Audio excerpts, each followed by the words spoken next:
Honorable Samia Suleiman amene ndi phungu wa nyumba ya malamulo wa Blantyre City South East komanso ndi chair wa Agriculture Committee ku nyumba ya malamulo.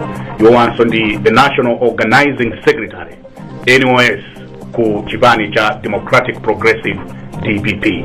Ndikulandireni, and it's always nice to have this conversation with you, Honorable Samia Suleiman. Muli banji? Ineto ndi kuno kanu pa. Ayi bwi. Omwewo wa Malawi. Imwe ngata tunde muja bwinoto. Iya. Osati ndi mavuto sopa. Oh. Kwambiri. Maka FM MPs. Tukumana ndi zikhomo kwambiri. Oh, tale nani? Yeah, nangasimene kulili kunjapo. Mwezo amezi makhalira mkoswensi. Mavuto sopa nonde kuti kubwera kwa MP ndi pafupi. Yeah. Njala mzipata mankhwala kulibe ndi afuna ndalama kule private maliro anthu akanika ndithu ambiri kuzithandiza okha zinthu zikachitika zovuta. So mavuto onse amabwera ano kwa ife. Ndile tukumana nawo. So ndimafuna ndidziwe pokene sinakhale MP. How do you manage all those requests? Ku daily kumabwera anthu kunyumbako? Yeah, ndi daily. Ulichofanya kena amathawa kupita kakhala madera ina? Of course it's matter upanga discourage munthu malingana ndi mmene solili. Yeah. Koma ndimona ngati kuti chachikulu ndi mmene umachezera ndi anthu ako. Okay. Kumvese sana because kuti timakhala nazo daily. Koma ukakhala kuti iwe solibe azitha kukumvesa kuti panthawi imene ulibe zikakhalapo ndithu akoza kubwera nkwauza kuti ndilibe kubwera bwino zimachitika kuti aya vuto limene ndalimva koma mundipasa kaye mpata ndikusakireni ukumaona kuti upanga bwanji. Also, do you have specific days imene makumana ndi anthu kukwasira? No. Daily, right. Maka ifamene timakhala mukoswensi momo. Inu mukhala mukoswensi momo? Yes, makhala momo. Ndiye kuti mulibe so nyumba kwina kuti yeah, ndilibe. Ndiye kuti ukangofika kuchoka parliament. Yeah. Amachitozowa kuti wafika. Okay. Mama wako office ndiye kuti yayi mucheza ndi anthu. Ngati nyengo imene tikupita iso pano kumachuluka some activities. Mapepa Sundays, machechi mu. Okay. Ndiye tikupeza kuti siku limodzi Sunday limenelo kwabwera ma invitation 4. Okay. Machechi. Yeah. So it's how you manage. Okay. Wina kuya akandimira awa. Wina kundikaonekere basi zinthu kumaenda. Koma ndi ntchito yabwino? Yes. Ndi ntchito yabwino. Ine ndimakhulupirira kuti ntchito ina iliyonse ndi yabwino. Okay. Bora ngati ukuyikonda ntchitoyo. Yeah. Chifukwa pali ntchito ina ikhoza kukhala yabwino kwambiri, yolipira kwambiri. Koma environment ngati sili bwino. Ntchito ja simaoneka, simamveka kukoma. Ntchito ndiyovuta because you're dealing with people. Yeah. Koma ineyo ndimayimva kukoma because I think I enjoy mixing with people. Mota mpaka mabwera kunyumbako sikuti so mmakhala ndi nkhawa kuti acho paliti pamodzi. I have an open door policy. Mukhoza zafusa kwathu kuja. Oti gate yakwathu liberoko. Oh. Kunyumbako office. Nimene mapangira mambira kale because ndimatenga ngati one of them. Kodi MP pano kumandira ndamazira? Kuti ndinene mafigures ndikhoza kunama. Okay. But what I know is that mafigures simukwadziwa? Akadula. Mafigures simukwadziwa? Yes, ndikufuna ndikanke. Kukwana ngati kuti ndinene kuti exact figure meti mandira makuti I'll have to check. Okay. Koma what I know is that akadula zimene amadulazo for kumene makati ngongole timapasidwa. So they are cumulative. Okay. Panopa my MP tukumasala ndi about 6 to 700,000 pamwezi. 6 million 700 to 700,000. What? Yes. Abadula zo? Yes. Oh. Yes. You can cross check ndi ku parliament. Akoza kuza.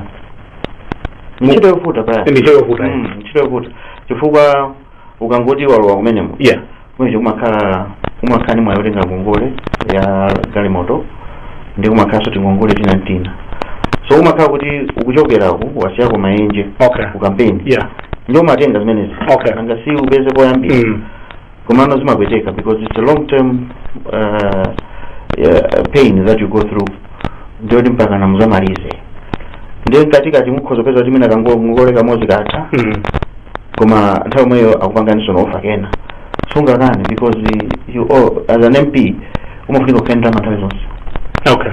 I'll give you an example. Zulu watu kutazukira mali wawili, and this is very regular on a daily basis.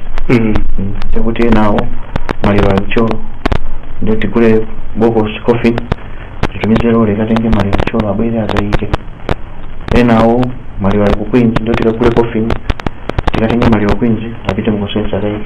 So it has been like that the whole 5 years. Kabenazo kuchulukira pano time tupita ku campaign. Okay, tukutengera wamene personally wamene ndina wenira koma izinamba panga kale even usina kale MP kwambiri before I became an MP. And there was a time also okay pano pa 40 nabeza muntu amene atipanga supply ma coffin kundilanda. But there was a time I had my own carpenters. Yeah. Yes. It's a daily requirement. Yeah, maboko. Yes. Koma ndudino wa MP kugula maboko. If you go my books according to Malamulo I. So ana ambitsa ndani. Tinganene kuti mwakhala chifundo chabe. Okay. Ngati msogoleri. Okay. Mwina se muntu wanu wa chitangozo wa malira. And you know kuti family imene yoyo ndiyo vutika kwambiri. Kuti akambe kupemphesa sizigwira. Mwina malira achafuna apite kumuzi. As a leader, you have to come in. Okay. So singani wala ambisa ndi ndani, but that's one way of maintaining our capital in terms of politics. Because the more you look after your people, it means the stronger the base. So mankaya kuti baso kana ubuna watu aja kamera liboko kumagawana basi to. And the maboko sibina hawini patsi. Yes. Tazina tatu. And you do this kuti mukafuse ku Queens kumochali kuja kuti kamota madora ma MPs akakuzana tumayira ndandana amene kuja mama. Tsopano ku parliament iko. Sabata imene anakuti utsanga. Awuli kana ndikanja. Kumbali ine ndi ndale basi. Imene zafika no ponunka. Chifukwa nyumba ya Malamulo ipena kukhala neutral, ipena kukhala fair. Koma zimene zochitika pano pa nyumba ya Malamulo mungu ya nthawi nakenso ndinanena pa interview yanu kuti parliament has been captured. Ndoje pamene mina nakhulupirira koma zikuoneka tsopano kuti members are gagged, bills are bulldozed. We don't wait for my 28 days notice anymore zinatha. Ikabwera bill imafunika kuti muipatse 28 days. 28 days. Billions. Kwa kano yumango bwera bill ikabwera. Yeah. And ineyo ndikoza kuvomereza panopa kuti ma MPs angapo singane kuti ambiri koma angapo I know kuphatikiza neyo. Yeah. Tima tusisa mabill memu jatisako aziwa. That's very dangerous. Very dangerous. Very dangerous. Very dangerous. Bill yadusa sana ya mafuta. So one of those bills that is very dangerous to our country. We have NOCMA. We have PIL. Yeah. We have MERA. All these three are regulating fuel in this small country. Yeah. And now we want to bring the fourth one. Are we serious, bruh? Mafuta gas. Zero I get it. And we want to write Malawians it's G to G, government to government. Nowhere in the world does government sell fuel. Government is not a refinery. Right? No, it doesn't happen. What happens is that as a refiner, you have your chosen suppliers. It happens even in Kunoko. Mukoza unyamuka hapa kuti mpite pa Zambia pa factory ya fertilizer kuti mukagule fertilizer akufusa kuti machokera ku Malawi. Ku Malawi iko ndi supplier watu mukagule wandani. It's everywhere. It's a common practice. Okay. Yeah. So there's no government that sells fuel. Government to government did not work in Kenya. What they did finally in Kenya, Aragambirana, was just to allow them to reduce their minimum requirement because these refineries are huge. Our consumption here in Malawi is 800,000 to 1 million tons per year. Kenya is 10 to 12 times bigger than us in terms of consumption. But Kenya wanaganira because they could not meet the minimum requirement. You could direct to refinery. They have direct to refinery. Zabota. Because statement Zonama. Nipa president Zonama. All this zimena kubanga baba. because if it now my suppliers ngoti Mr. Phone I would have told my suppliers also tima suppliers athu amene akhala kuti pasa fuel and chimwemvesa so chisoni njo kuti pa ma suppliers amene wawa $35 ikumapita kwa wina wake petan mukayipanga times umboni muli nawo yazimene mwamba inetu bayani ndima lankula zinthu zoti anthu amakanika kundisosa yetu $35 per nthawi kundifusaza umboni chifukwa amene akuziwa kuti ine ndikunama iye andi umboni wina azibwereso mene kundichita ineyo manama tikugula mafuta kuma companies now tinafika pauti timachita ma company aja $75 million now chimene tikupanga ife sopano anthu achifunda ndalama chachuluka ayamba kuseka mipopeja ndifake munaona mafuta anavuta so ife momoti tikhale pansi ndi anthu aja tikambirane nawo fanga takufika kuti pasa mafuta $75 million sonzo pali ubale tikwasiya tikupita zikagula kwa madobadoba ina kashi so nawo wana wakukwiya ano kuti ife tikupasani mafuta ndalama zatisunda zibati koma tikakufuta ndalama mukuti mulibe forex mulibe koma mukutenga forex mukagulaso uku nchifake mukuona even panopa lero date ya lero muchite mark this coming week mafuta avuta because awa kuseka no matapo ake so mitabwino olutipite ku Dubai tingoyerekeza kuti tabwino ine ndikunama apita mwe ujaboma tuboma akulisana mafuta azafika bwa shipping nyamuka izatera kuti tindima storage facilities ife zosamveka zokhazoka kumasa kuti ali ndi storage facilities ma facilities amene ali ku Beira kaya ndi ku Petrobera alipo angapo mukapita kuti mukagule mafuta ku refinery amakuza kuti muchokera Malawi tili ndi agent wathu ku Beira kagulani kuti chomwe chali ndi ma storage facilities so tinganyamuke pano kuti tikatenga mafuta ku Dubai it doesn't work like that chifukwa wakupita kumeneko mafuta azochokera pa Beira that's how it works so tikanene kuti tagula toka tasenza toka kumene kucha tizateresa basi poti afunabe ma suppliers awawa kuti kulisawo amene ali ma facilities awo kubera so it's not making mina kapena kuti boma la kumene liauza mauje ma supplier awo kuti Brian zona boma la UAE izikakhala ngati venda kumagulisa mafuta UAE it's a joke. And you tell me, Brian, inuwe mwasegula shop ndiye muyambe nosopano kuimbira azinzano Suleiman tabelani koma ndatumiza payate romane vondrama mugwerere taxi mubwere mu shop manga mzandi gule zamba zachitika business mwandwa inuwe kumatumizira ndama makastoma kutibwerani kuno mzandi gule zamba zachitika kuti inene ngati ekaya atinganjira ndama zambiri ndi azita Brian band ndautumizira 100,000 tatenga taxi kumene muli kumbwere mu shop manga mzandi gule zinthu ndimene akunena ata president kuti ogulisayo watumizira tikiti ndalama zonse kuti achoke kuno ogula amene akumbeza kuti andi ndalama akagule zinthu akupasidwa transport it doesn't make sense ngati mulibe ndalama yobwerera ku shop kwa ine ndimubwera bwanyi muzagule zinthu kwene that's right it doesn't make sense Brian it's just a shame kuti tikulolera izizi kuti zichitike chimene chikuchitika nje kuti afuna abwereseka committee kena headed by Nzimayi uyu sinimuchula uyo olankhulitsayi anapita nawo ku Kenya ndiye Nzimayi wina anapita nawo ku Kenya uyo amapanga za ku Kenya akupanga za ku Kenya ndiye utala uyo anali konko kale but anyway chimene akufuna nje kuti apange committee imeneyo headed by anthu amenewa ndi abwana ena aku State House iko abwana ena kumene koko ndi ka syndicate ndiye sopano apange ka committee kameneka akuti ngati nduna ine ukhala nduna lero ya mafuta mukhoza kungonyamuka kupita kwina kuli konse ukagula mafuta kusainira kumene kuja opanda kuzera ku PPDA opanda kupanga due diligence kuti kodi anthu kaya mubwera ndi deal yokuti titenge dziko lonse tiligulitse kuti alipase mafuta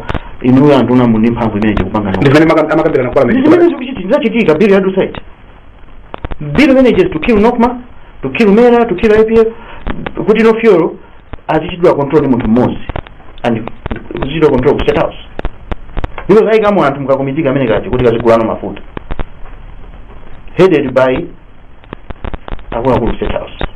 And aphungu a nyumba ya malamulo aziloleza zimene zadusa sizulozolo zadusa anayima aphungu naona saka nalankhula kwambiri naona so achihana nalankhulapo koma end of the day zinthu zadusa because of numbers nanga siti ndi maphungu ena amene munja they're very compromised.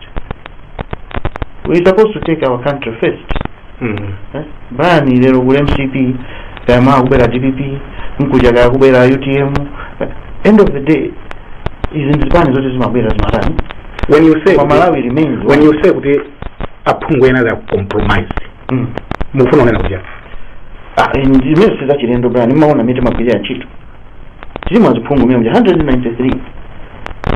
That's why tikamapita ku nyumba ya malamulo Brian standing orders amanena kuti committee iyi ndi committee iyi achitidwe head by a member of the opposition. Okay.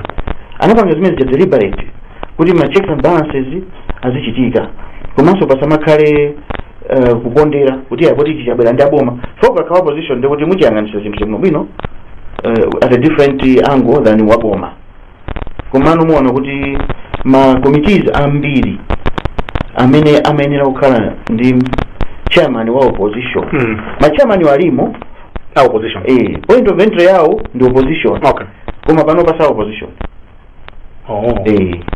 Pali ma committee ambiri ngati iti kuli public appointments, kuli public accounts, kuli kutiambira public appointments. Yes. Kulinda kuli honorable Joyce Chisulu. Okay.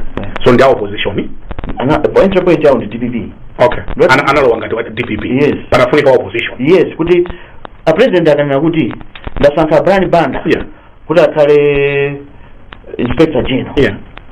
Ndiye committee ija sikuti a president akasankha zimathera kumpata. Okay. Committee ija imafuna imunike munthu uja amamuyitana aone mapepa lake zonse nzoyenera akatiya zili bwino ndiye committee ija imanena kuti ife munthu itamu suzumira ali bwino apitirize appointment yake taivomera ngati parliament. So kumafika ukhale munthu wochita checks and balances. Chifukwa zimene zimathandizaso kusangosankhana pa mtundu. That's right. Yeah. On merit. Yeah. Koma muona kuti chilowere in 5 years ikuta palibe anabwezedwa pa kumene kucha. Koma we know kuti anthu ambiri amene azera kumene kucha they're incapable. Ambiri aja angopitirako mwina ubale ena aja mtundu. Okay. Ena aja kuchalichi koma background ntchito sizikuyenda. That's why Malawians are complaining.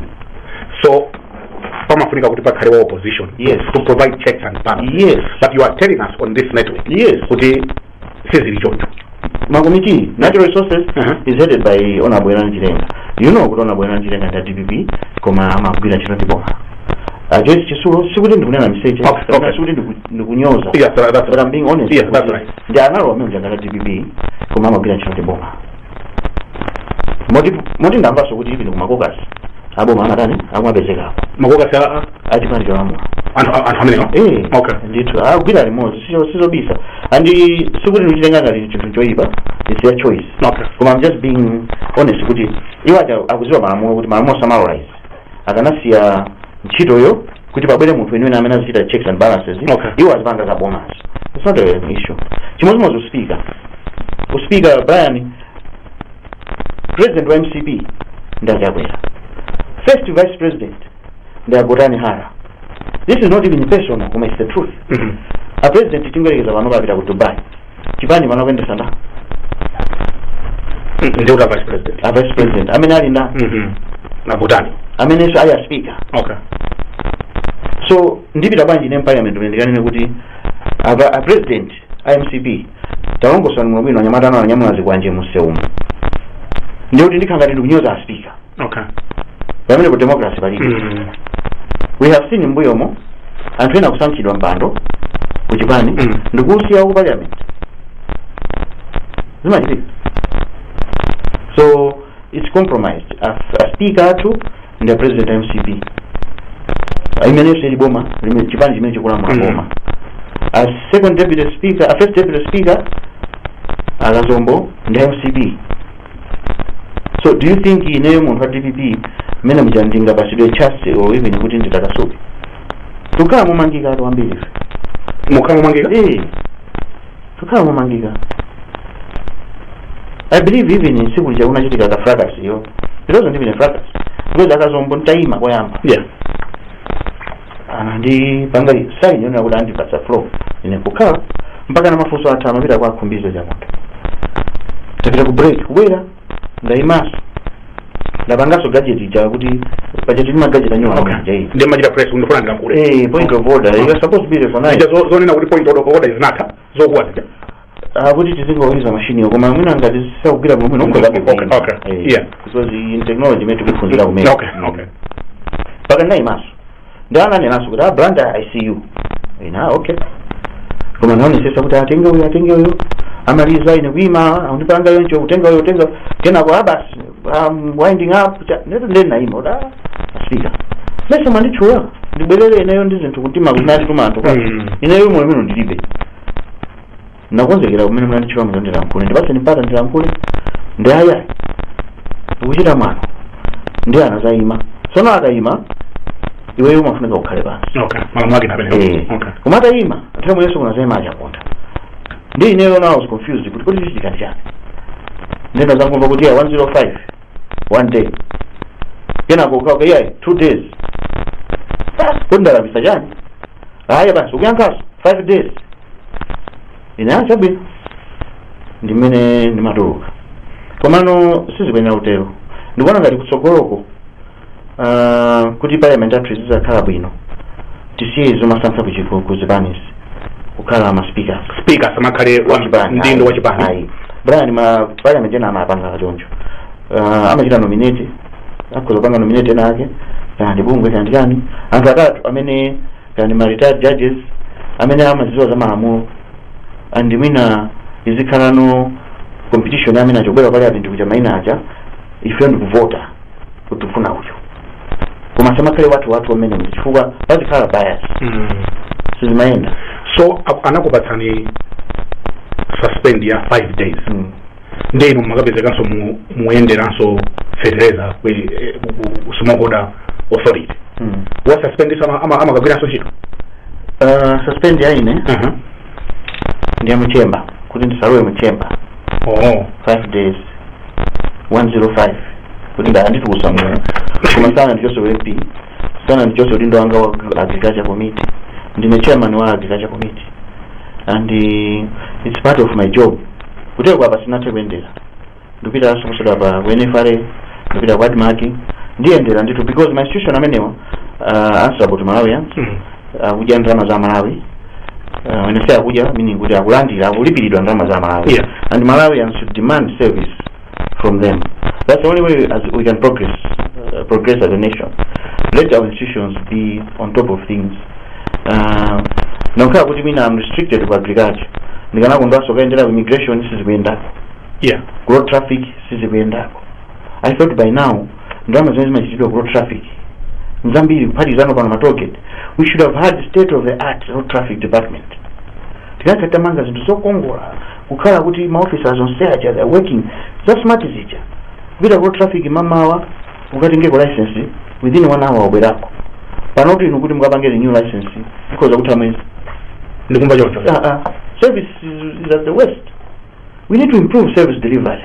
Vita no immigration ban mukaone ngasa chisonde mupeza kwambo zaza anthu akudikira kufuata mapassport pano akuprintidwa kunyumba kwa munthu mapassport akuprintidwa kunyumba kwa munthu manga passport zikuoneka muno bwino bwana sizikuoneka chifukwa mukaona mapassport athu akale amene timayuza poyamba ndikutenga anyuwani kuyika apo ichiro kangati kope ya mwana wa standard 1 passport pena zima ujeni zawozo zisagwire kumene zima scanner zawozo zima barcode zawozo anthu akwezedwa mama yako mubitele of immigration mukapange apply ndama zenga zimene zija azika printira kana nyumba kana sizo za printer mama wazibelese akugawireni choncho sizikuyenda ena kwapita nazo mukachitaniwa apply ku branch yakuno zipite ku Lilongwe akaziprinte kumene service delivery yathu sili bwino.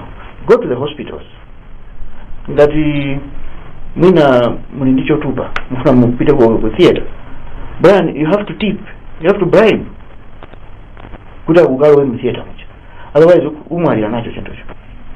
So munapita ku federeza Magatani ngati chairman wa agriculture ndikulandira mafoni ambirimbiri including my MPs osati ako opposition oka even akuboma akosa maimba oda chair za fertilizer zili pati then ndikusowa chawa yankanthu because tinakumana ndi ministry ndi SFFRFM a few weeks ago ku parliament anatipanga sure kuti within the next 2 weeks fertilizer akhala kutani ali pansika ndi 2 weeks jayatha nthawi ikupita and chimene chikupweteka kwambiri choti we are in December anthu ena apalira kale bweza atabayira fertilizer pa kufika lero kuli zii then napita ndikundikaona kuti chikuvuta ndipati kuti mwina ifeyo ngati a committee apalira tikhoza kuwerera apo ndikuthandizira ndetafika kuja unfortunately kunali ngati kunalibe chimene chikuchitika kuli zii mabwana aso mu office mu deputy manager sinapeze ena ndi ena sinapeze ngopeza amayi amozi banji uzikuenda banji kuno maule wa banji sakupakira akuti maule watu akhala pa from the day a president anachita launch program ikuneno which is over a month ago mundu zati mpaka lero chipangira launch a president program simunayambe kukawo no akuti ayi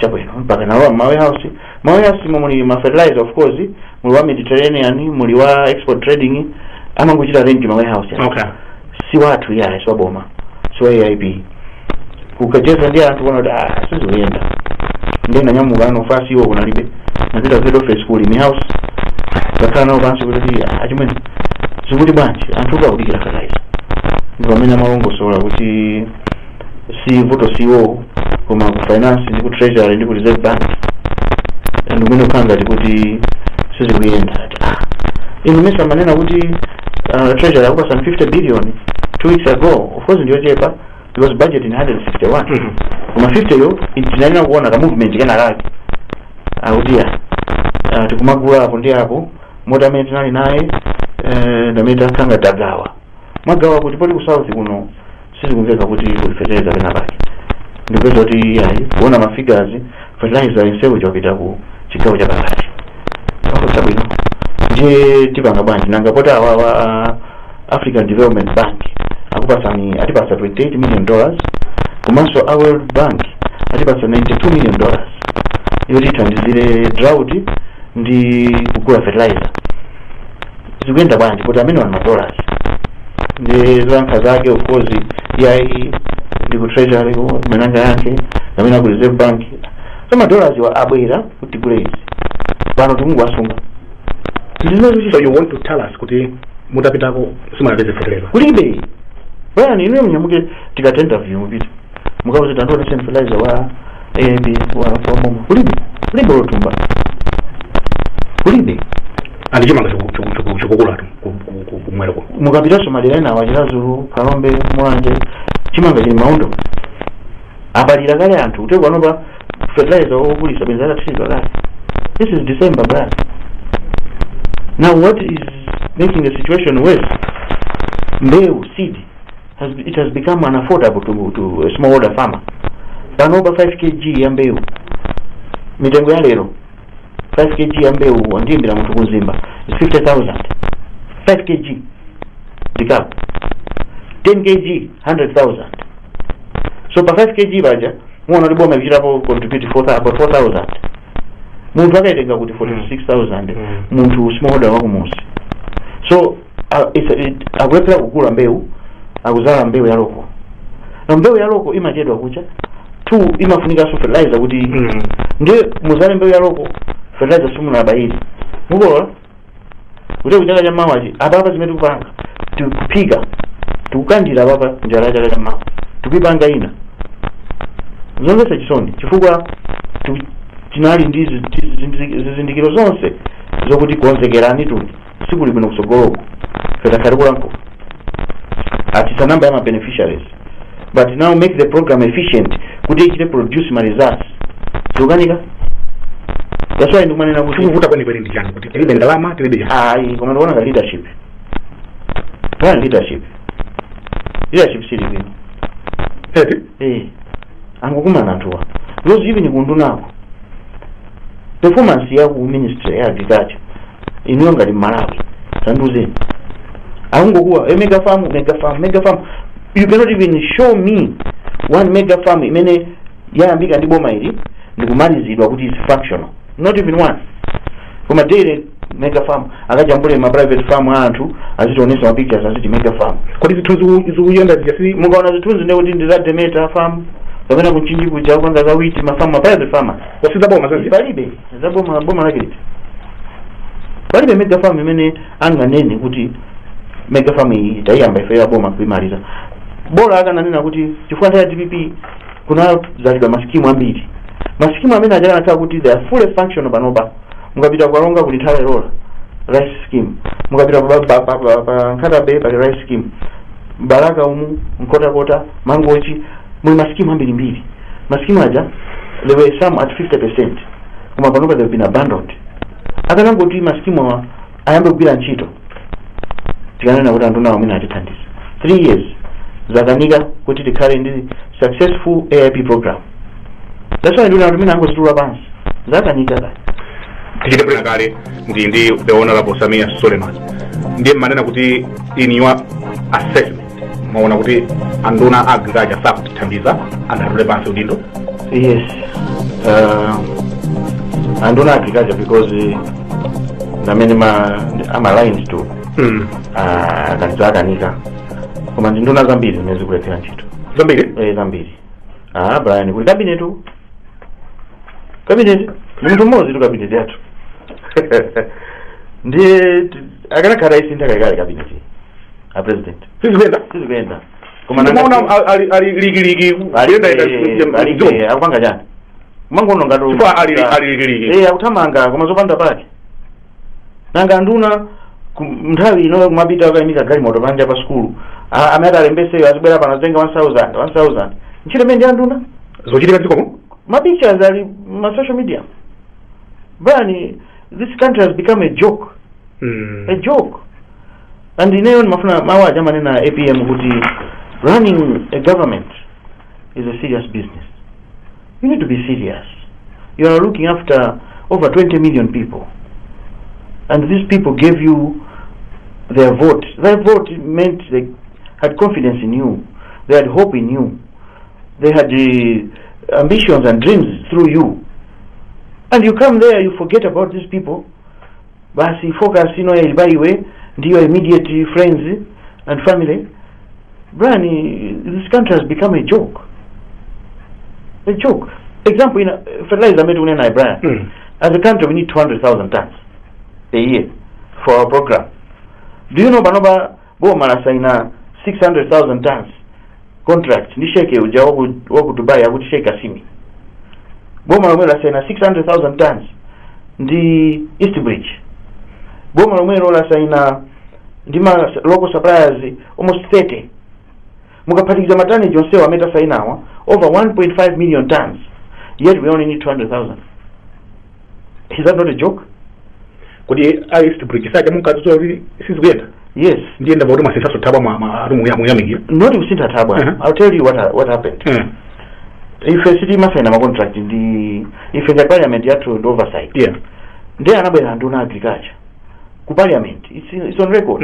Another problem East Bridge mukumbugira kuti ayi this is the best deal. Tizi kolora tizenga meta kolora kwa basa iwazi basa fertilizer. Ife ngati committee nkhani chatitaiona tinaona kuti pakulakwika ndipo kuti contract yo sibifikira kuti tione. So contract yana sainira na SPC. Okay. Nthane so that contract ije inali ku State House. Okay.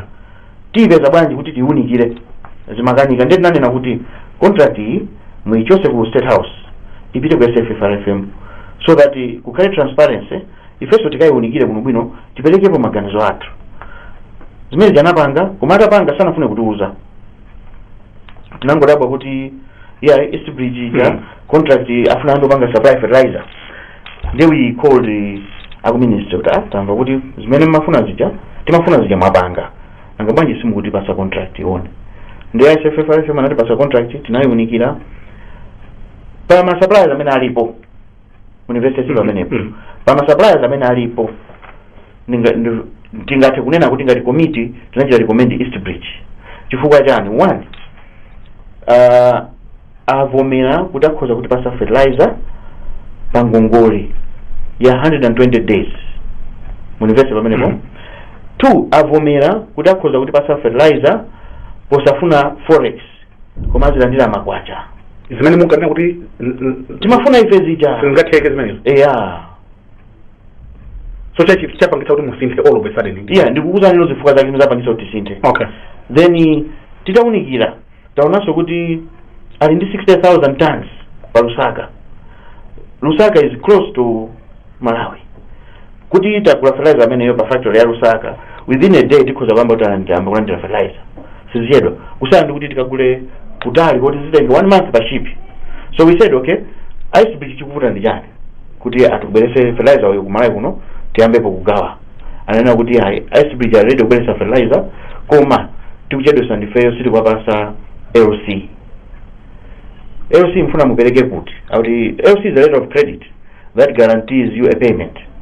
Tifuna tipereke ku East Bridge. Ndiye ifeyo ngati committee nawo zoti ma LC asapita ku East Bridge. Mutenge ma LC apite straight ku factory. And the factory akhale guarantee onena kuti mukapasa ma LC wa they will make sure kuti fertilizer yense wa East Bridge palibe kena kaliponse kosayiruzika kamene kadachitika. And mdalandira swala ndiponso anthu a East Bridge sindinacheze nawopo kapena kukambirana zana East Bridge ayi munabwera pano pa TV kunena zoyipa za East Bridge. Lero ndekhali yabwino East Bridge ndi zimene ndikufuna kuti mundimveseseno. Sindikumvesesana. East Bridge timadana nayo anasainira ndi ISPC ku State House. Ifeyo timalephera kupeza information kuti tiunikire contract ija. We had so much doubts. 2 munali agreement imene mjonena kuti it is binding to produce. Imene yasinthano pano pano patikhoza kwalipira magwacha pamene kuyamba pacha amafuna kuti tipereke chimanga nteza mukumbukira munali zinthu zambirimbiri kuzipanga aggregate timona kuti ngati ziko singakwanisa kulima izi mukusaya mukulola bwanji tatipaseni contract ISPC mukumbukira no ISPC mpaka na makana uzakuma ndi committee itabwera ku SFFRFM tayunikira and mundivesese ndikunena kuti pama contractors amene apo mawo anasainira amene akoneka kuti akhoza kuthandiza mwachangu ndi amenewo. Now ndikufunsa niso ndimandifusafusa papa akawali anabwera ku parliament kuzanena zabwino za East Bridge ife ndameti nkakana. After kuyunikira nkuona kuti chabwino poti munati pa East Bridge kugwira nawo ntchito tawunikira on these conditions mukhoza kugwira nawo ntchito. Lero na akawali omwe aja kuti sindifuna East Bridge ndifuna export trading mukuona zimene zochitika. Akawali lero kuti mwafuse za East Bridge sakuifuna. So chikuchitika njokuti kuli katero kunoko ya fertilizer. The traditional suppliers they have formed a cartel. Amida kugwiza na mitengo ija ndikafuna kuti iteja sinate. Now cartel manager is not happy with East Bridge abulese fertilizer. You should understand now the politics about it. Now that cartel ndi anthu awo uno kunduna kuja yagwira anthu awo kumene kuja amene akuti East Bridge ikabwesa fertilizer ndoti ife tisakuguliza already tikagula pano pa 90,000 per bag agwirizana kuti ifike 115 where IPM amagwirizana amene aja ndiye akumenyana nkhondo ndi East Bridge kuzera kwa mabwana ndi azindunawa kukuku. Ifeno tunena kuti munabweresa East Bridge inu nomwe munabwera parliament Hansard ilipo munaichekenira ifeyo fati tinabe documentation tinakuzana kuti ipite uku mwapanga zimene zija takukupasani kwa head kuti panga nawo ni deal inu nomwe mukutembenukano mukuti ineyo ndi amene ndikugwizana ndi East Bridge inu ndi yabwe mesa East Bridge munabweresa ndino tinkakana ndino munabweresa ndino pangana nayo ni deal East Bridge yo awukana. Zangolowa corruption Brian kuba nthawi ya tithera munasankhidwa ngati National Organizing Secretary ku chipani cha DPP. Umatani mpando umenewo? Mpando umenewo ndi wakulu kwambiri Brian. Okay. Chifukwa zambiri zochitika mu chipani organizer wake ndiweyo. That's why you are National Organizing Secretary. Ikusiyana mipando ina ya regional undi national. So chokera kuchitipa paka konsanje zochitika mu chipani imo zipenda kuzera ku office kwanga kuti tithandize kuzipanga organize kapena zipenda kuchokera ku office kwanga. My instructions zakabwera tingoyerekeza kuti bwana afuna apite ku Mzuzu ndiye kuti tiuzidwa tipasula program ife ndio chitano organize so ni chito yakulu ikuyenda bwino bwana bwino kwambiri zikukupatsani chithunzi chotani mukamayenda ndaona mukuyenda munali mchikwawamu munali mwanzamu yes akulandirani kwanjanga choyamba nene kuti ndithokoze professor akapita Mtalika Brian kwabera energy ina yake kuchipaniko imene kusangalatsa kwambiri energy yatsopano and energy imene yabwera kwambiri ndi APM Brian mmene tinapitira kuthambani ndi msewu wake you wouldn't think kuti APM insisted on going kuthambani. He's got that energy. He wants to go and see Malawians and hear of their problems, and he's willing to go watuza kuti kuntalira akafika. So that energy yapangisaso kuti ifeso tizuke tikandi energy ina ndi kubwera kwa sogolera nyuwani through the convention chipandi chibwino kwambiri. Ndipo tikamayenda Brian ndi apempha ndithu bwana kuti tiyesese wiso stop tour ina ya bwana tikutengeni muzaike live. Brian chinthu chenyadisa kwambiri. Kumati ena aja magendedwa apapa ife kuona mmene tikulandiridwira. Yeah, dziko li. You are optimistic kuti 2025 moira 101%. Mphamvu zangu zimuzengako. Shoye kuti awatu alepera oka Brian. Alepera oka. They were given the chance. Opposition inali weak.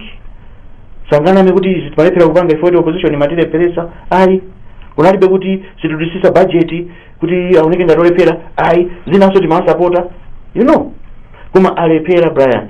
Inflation kuchoka pa single digit to over 25%. There's no bene bobo bali beso chabwino. Brian alepera pa filling station mubite bano bali mafuta mubite nzibadala mulibe mankwala mubite mmaskulu kondeze chikunda sana namkula ku parliament kuti mastock side pa 80% aja kuti Brian kuti kunama basi ananena rupa akunama kunena kuti 80% Brian akunama ya mankwala akunama kulibe 80% mankwala stocks umala kuno mwafari saka ide kuti yo kule 80% stocks Brian aitenga kuti zukanika Brian pitani ino pa Queens apopo pitani pa Queens po mukango nena kuti mutu kundipweteka akakulembana kapepa kuti mupite ku private pharmacy mukagule mankwala zikuchitika sizobisaso kulibe mankwala mupite ku school kumene afuna ana azita contribute ana kubwera ku school fuati kandama nkovuta ukapeza mizimu fertilizer ndi uyu go to Admark no maize yetu kwapita ndama zambiri mbiri kuno ku NFRA kwapita ndama zambiri ku Dodma ndama zambiri ku Admark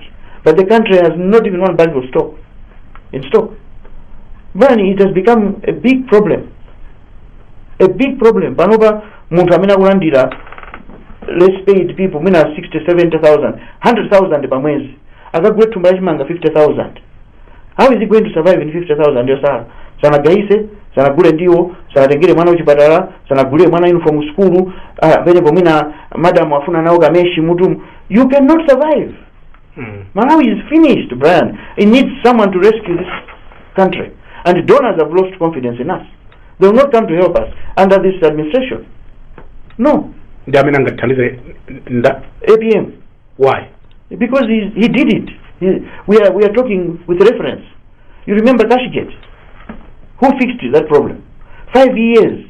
Mafuta olokwera siku limozi. 5 years olukala line pa fin station. 5 years inflation ijaimaira kusika mwenye adisa. $40 5 years stable. You could plan, Brian, and I'm a business, but no, they cannot even plan. Ntawi yatitera mawanu omaliza ndi wotani mazulano Bambo Suleiman. Mawanga ndo apempha Malawi kuti Malawi tavutika 4 years imene taphunzira zambiri. Ndimaona ngati kuti tipirane manja tikonze zinthu dziko lindiratu tizisiya kaendali kumbali koma tikonze zinthu tike pa tsogolo anthu amene ali ndi chidwi ndi Amalawi ife tiye jake pa mpando next year tupita kuma vote tiye tikonze dziko lathu kungopanga mistake 4 years imetavutikiramu ndikuperekaso 5 years ina Amalawi tisamuka twambiri tisamale tiye tikachiteni vote mwanzeru osati mwang'ana chimene tapasidwa koma kuyang'ana dziko lathu. Ndikuthokozeni kwambiri muli ku Blantyre City South East muyimabe kumweko. Yes, anaigawa constituency yanga. Yeah. Patuka makonstituency atatu. Mukonstituency imodzi. Yes. Okay. Inaleko kwambiri. Okay. Ndi ine ndo kuyima ku timati Chigumula BCA Club Banana. Okay. Constituency. Okay. Ndimene ndi kuyima. Anthu akulembetsa kumene. Tinamaliza. Munamaliza? Okay. Tinaipa phase 2. Okay. Yeah. So muyimira ku Chigumula BCA Club Banana. Okay. Yes. Ndikuthokozeni kwambiri inu olemekezeka Bambo Suleiman. Titakuitanani kuti mubwere matilemekeza kwambiri. Thank you very much. Amene panso ndipo mapeto program yathu madzulo ano ya Times Exclusive. Programu hii ndi the Honorable Samia Suleiman, MP wa Blantyre City South East, komanso chairperson wa Agriculture Committee ku nyumba ya malamulo, yuwanso ndi a National Organizing Secretary ku chipani cha DPP.